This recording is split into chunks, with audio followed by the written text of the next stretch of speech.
welcome to another review, or should I say, well, it's not really a review, it's just me talking about this little thing here, the Eachine QX65. I decided that during the winter times I needed something a bit more sort of manageable to fly sort of closer to home or indoors. So my good friend Luca Corzini, also known as the Corso FPV, basically suggested that I get one of these. He got one and he really enjoyed it and rated it. So I bit the bullet and basically went to quadcopters.co.uk and ordered one, except I didn't order the standard edition, I ordered the advanced pack. The reason I did that is because the advanced edition has a load of spares, spare frames, spare canopies and propellers. So basically my thought was, if I smash it up, I can always change the frame and repair it or whatever, so I'll always have spares to last me for quite a long time, which durability is something we'll definitely talk about. So yeah, I got myself the advanced edition and an extra pack of the Tattoo 1S batteries, these bad boys. Opened up the package and followed the instructions to bind it, really straightforward. I basically use a Taranis X90 Plus Special Edition, as you can see, pretty colours. In terms of binding it, there was a little tricky part where you kind of had to press a button, which is right here. Now I modified my canopy to try and lighten it up, it didn't really do anything. But other than that, it was pretty straightforward.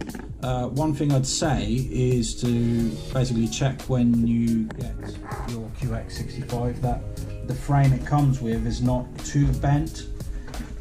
Because this one was the original one, and as you can see, I'm not sure if you can see it from the image, but basically this part of the frame here is kind of on the droop like that, and it came like it, so that was kind of a little bit off-putting, but it doesn't really affect the characteristics of the flight unless you really start to, you know, throttle it hard and use it as you're meant to. With that in mind, the standard tune on the QX65 is not all that good. Basically it would go schizo, and it would spin on the yaw axis out of control until it just basically hit the ground, and then it'd kind of regather its senses and fly off if it was able to.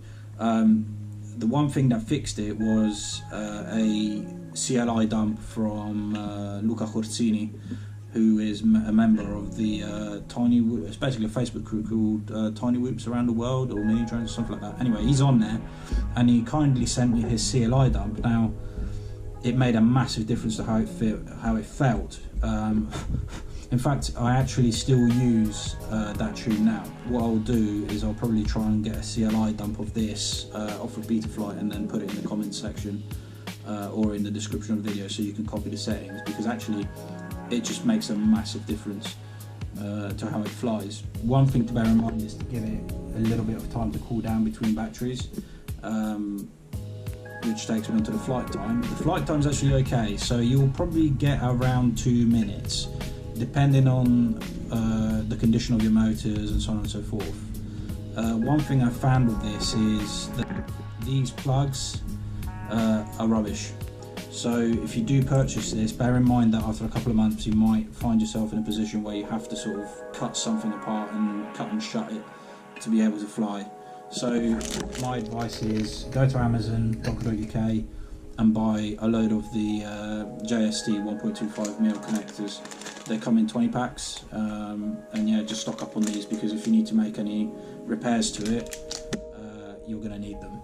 In terms of durability, it's extremely resistant. Like, I've smashed the hell out of it several times, and even on the bent frame, like, the frame didn't crack or anything like that. One thing that you might find does come loose is the camera. It might start jumping around in its own sort of enclosure here. The likelihood is you're not going to do any lasting damage to it.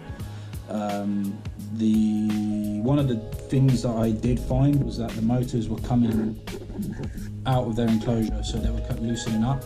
So the way I fixed that is I put just a small like 2mm or 1mm cable tie around the motor and just basically done it up. I mean, it's a great product, especially if you're not sure whether you want to get into FPV like long term.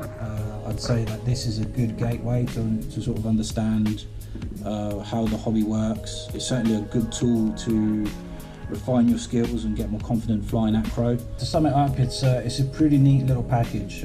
Provided that you've got, you know, a set of goggles and a transmitter, you're gonna have a good time because you can fly it indoors comfortably. You're not gonna break anything. I've crashed it into my telly several times and it's not done any damage.